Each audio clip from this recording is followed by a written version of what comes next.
안녕하세요. 로맨티스트의 신동희 변호사. 김장천 변호사입니다. 자, 오늘은 저희가 네네. 전세 계약 시리즈로 두 번째 두 번째. 계약금과 관련된 네네. 이야기를 해보려고 합니다. 우리가 임대차 계약서를 작성했어요. 네네네. 그러면 이제 계약 내용대로 계약금을 설정해서 보내야 됩니다. 그렇죠. 보통 임대차 계약을 체결할 때 계약금은 어느 정도 설정하죠? 전세 금액의 한 10% 정도 넣잖아요, 보통. 그렇죠.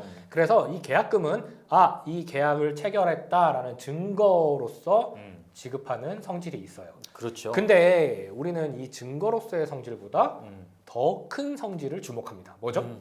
계약금으로서의 성질이죠. 그렇죠. 그러니까 이게 되게 특이한 거예요. 계약금이라는 존재는 단순히 변심이 있으면 계약금만 어떻게 해서 계약 파기해도 돼. 그렇죠. 이런 걸 법이 정해놓은 거예요. 맞습니다. 그러니까 우리가 1억짜리 임대차 계약을 체결했습니다. 그러면 궁극적으로 1억을 주고 집에서 살면 돼요. 근데 계약서를 체결하고 잔금을 치르기 전까지 1,000만 원을 계약금으로 지급했습니다. 넣었어요.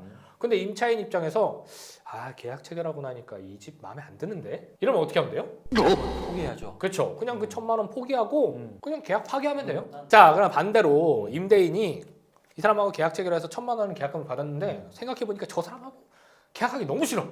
저 사람 인상이 너무 안 좋아. 그러면 어떻게 하면 돼요? 그러면 이제 받은 금액의 2배를 돌려주는 그렇죠. 거죠. 계약금의 100을 상환하고 그렇죠. 계약을 파기하면 돼요. 보통은 우리가 계약을 체결했을 때 음. 계약을 파기하기 위해서는 특별한 사유가 있어야 돼요.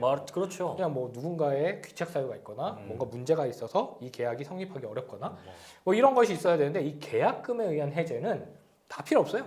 그렇죠. 한쪽은 계약금 포기하거나 한쪽은 계약금 2배로 돌려주면 밑도 끝도 없이 그냥 계약 없애버릴 수 있어요. 그렇죠. 그죠? 계약금 특유의 성질이죠. 이런 성질 때문에 음. 계약금에 관련된 분쟁이 많이 생기기도 합니다. 특히 오늘 이야기해볼 부분은 뭐 그냥 계약금 주고받으면 이런 거는 다 알잖아요. 그렇죠. 근데 문제가 되는 건 가계약금이에요. 가계약금. 자, 이거 가계약금은 어떤 경우에 많이들 이게 설정이 되냐면 제가 집을 알아보려고 부동산을 여기저기 다 다닙니다. 네네. 막 집을 한 10군데 알아보려고 해. 어.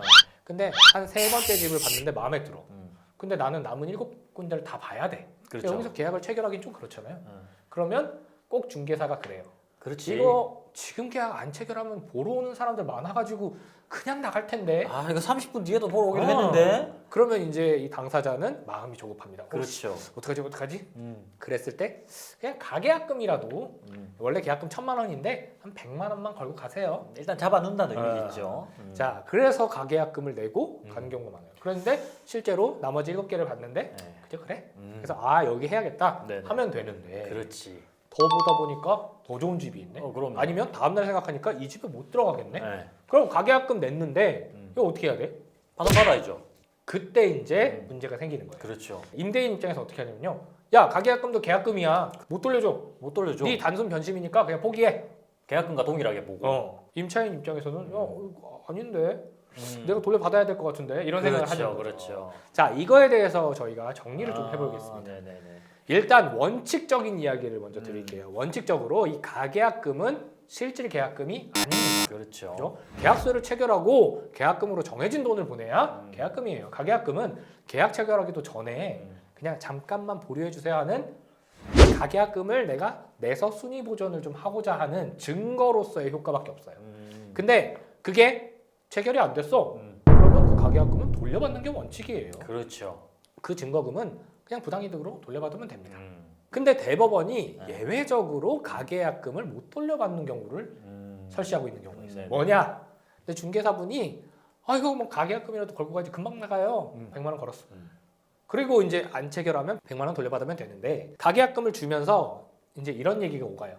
이거 가계약금이긴 한데 근데 실질적으로 계약 체결 안 하시면 이거 포기하셔야 돼요. 그래서 예, 그렇게 하시죠. 그러면 당사자 간에도 가계약금을 해약금처럼 설정하기로 한 의사가 성립했다고 보는 거죠. 그렇죠. 이렇게 되는 경우에는 계약금을 돌려받을 수 없다라는 것이 대법원의 입장이에요. 거기서 마무리가 되면 그나마 다행일 수도 있습니다. 다행일 수 있는데. 가계약이 네. 계약이 체결된 것과 동일하게 판단되는 경우도 있습니다. 네. 급하게 일단 가계약금 뭐 100만 원 걸어 놓을게요. 이게 아니고 그렇게 함과 더불어 이 계약의 목적물이 특정이 되고 계약금은 1억이지만 내가 가계약금으로 이만큼만 내는 거고 중도금은 언제 지급하고 잔금은 언제 지급하고 이런 것들이 어느 정도 당사자 사이에서 합의가 됐다라고 하면 이것은 가계약이 아니고 실질 계약이 체결된 것과 동일한 것이란 말이죠. 그렇다면 가계약만 포기하면 되는 게 아니고 나머지 계약금까지 주고 포기를 해야 되는 경우가 발생하는 거예요. 가계약이 아닐 수 있다. 자, 그러면 결론을 종합해 보면 임차인의 입장에서는 집을 보는 와중에 가계약금 걸고 가세요라고 하면 가계약금으로 하겠습니다. 라고 하고 별도의 약정은 절대 하면 안 되는 거죠. 그렇죠. 네. 그러면 이거 계약 체결 안 하면 돌려받는 거죠? 라고 확인을 그렇죠. 받아야겠죠. 네. 그래야 문제가 생기지 않을 것 같네요. 그리고 아까 제가 말씀드린 것처럼 이거는 가계약이지 아직 계약이 성사된 건 아니다. 이런 부분들 좀 명시해 놓으면 분쟁을 예방할 수는 있을 것 같아요. 자, 이렇게 계약금까지 주고받으면 결국에는 이제 잔금 지급만 남는 거예요. 그렇죠. 잔금 지급하면 들어가 살면 됩니다. 그런데 잔금 지급하시기 전에 한 가지 더 하셔야 될 게 있어요. 우리 계약 체결하기 전에 뭐 확인해 보자고 했죠? 등기부등본? 그렇죠. 근데 잔금 치르시기 전에 한 번 더 확인해 보시는 게 좋아요. 왜냐? 이게 계약 체결하고 잔금 내기 전에 그 사이에 무슨 일이 있었는지 어떻게 알아? 보통은 오전에 잔금을 치고 오후에 동사무소를 가서 확정일자를 받습니다. 근데 확정일자는 그 효력이 다음 날 발생한단 말이에요. 그렇죠. 확정일자는 다음 날 발생하고 그날 임대인이 근저당을 설정할 수도 있습니다. 그러면 갑자기 내 앞순위로 막 돈이 치고 들어오고. 그렇죠. 그러니까 마지막 순간까지 등기부등본을 긴장을 확인하셔야 됩니다. 네.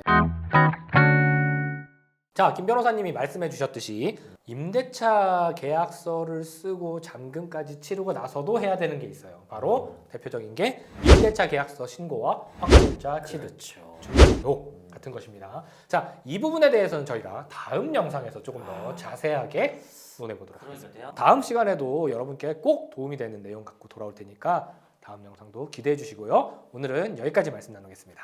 감사합니다. 감사합니다.